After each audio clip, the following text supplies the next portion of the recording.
রাজমিস্ত্রি থেকে গাড়ি চালক, মাটির নিচে উদ্ধার 3 কোটি। তৃণমূল নেতার কর্মকাণ্ডে চোখ কপালে। তৃণমূল বর্তমানে ডুবন্ত জাহাজ। একের পর এক নেতারা দুর্নীতি, তোলাবাজির কারণে শ্রীঘরে। জানিয়ে রীতিমতো সরগরম রাজ্য রাজনীতি। ভোটে হেরে যাওয়ার পর থেকে এক একজনের সম্পত্তির পরিমাণ সামনে আসতে শুরু করেছে, যে সম্পত্তির পরিমাণে রীতিমতো চক্ষু চড়ক গাছ এই বাংলার জনগণের। প্রত্যেকের একটাই কথা, এত সম্পত্তি, বাড়ি গাড়ি কিভাবে করলো তৃণমূলে ক্ষুদ্র নেতারা? তাদের মাথায় যে বড় বড় নেতারা বসেছিল তারা কিছুই দেখতে বা জানতে পারেনি, নাকি বড় বড় মাথাদের মদতেই এত কোটি কোটি টাকার সম্পত্তি করেছে তৃণমূলের নেতারা? কেউ ছিলেন রাজমিস্ত্রি, সে পরবর্তীকালে হয়ে গিয়েছেন কোটিপতি। ঠিক যেন সিনেমা গল্পকেও হার মানাবে। হ্যাঁ, ঠিকই শুনছেন, সাম্প্রতিককালে খবরের শিরোনামে দীপঙ্কর ভট্টাচার্য। একসময় রাজমিস্ত্রি ছিলেন, দিনে রাতে সিমেন্টের উপর ইট গেঁথে চলতে প্রত্যেকে।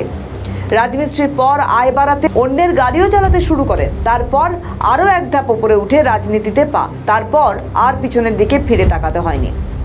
রকেট গতিতে এগিয়ে গিয়েছেন বাদুড়িয়া পুরসভার চেয়ারম্যান দীপঙ্কর ভট্টাচার্য। পাট ক্ষেতের মাটি খুঁড়ে 2,24,07,500 টাকা উদ্ধার করেছে পুলিশ, যা দেখে রীতিমতো চক্ষু চড়ক গাছ নেতা থেকে স্থানীয় বাসিন্দাদের। বাদুড়িয়ার বাটুলডাঙ্গার 12 নম্বর ওয়ার্ডের বাসিন্দা দীপঙ্কর ভট্টাচার্য। স্থানীয় সূত্রে খবর, গত 2010 সালে কংগ্রেসের হয়ে ভোটে লড়েছিলেন। তারপর বাদুড়িয়া পুরসভার চেয়ারম্যান হন। 2013 সালে তৃণমূলে যোগ দিয়ে 2015 সাল পর্যন্ত চেয়ারম্যান ছিলেন। স্থানীয়দের দাবি, এলাকার ত্রাস ছিলেন দীপঙ্কর। আবাস যোজনা, চাকরি দুর্নীতির কোটি কোটি টাকা হাতিয়ে নিজের গাড়ি বাড়ি করেছেন দীপঙ্কর। জমি বাড়ির বেআইনি কারবারও নাকি করতেন ওই পুরো চেয়ারম্যান। স্থানীয় বাসিন্দাদের অভিযোগ, এক একজনের সঙ্গে এক এক রকমের প্রতারণা করেছেন তিনি। আবাস যোজনার বাড়ি দেওয়ার নাম করে কারো থেকে 10,000 টাকা, কারো থেকে 25,000 টাকা হাতিয়ে নিয়েছে।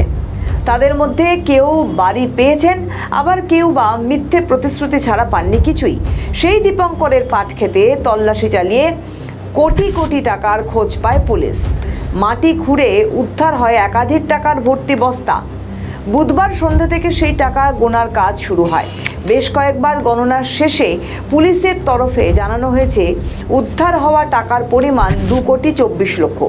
কিন্তু প্রশ্ন উঠছে, এত টাকা কিভাবে হলো? তৃণমূলের শীর্ষ নেতৃত্বরা কিছুই জানতে পারেননি, নাকি জেনে শুনে চুপচাপ বসেছিলেন? শুধুই কি দীপঙ্করের কাছে কোটি কোটি টাকা আছে, নাকি তার সাকরেদদের কাছেও টাকা আছে? প্রশ্ন অনেক, উত্তর দেবে সময়। আমাদের ভিডিও ভালো লাগলে লাইক ও শেয়ার করুন। কমেন্ট সেকশনে আপনাদের মতামত জানান। আরও ভিডিও পেতে আমাদের চ্যানেলটিকে সাবস্ক্রাইব করুন এবং প্রতি মুহূর্তে খবরের আপডেট পেতে প্রেস করুন বেল আইকন।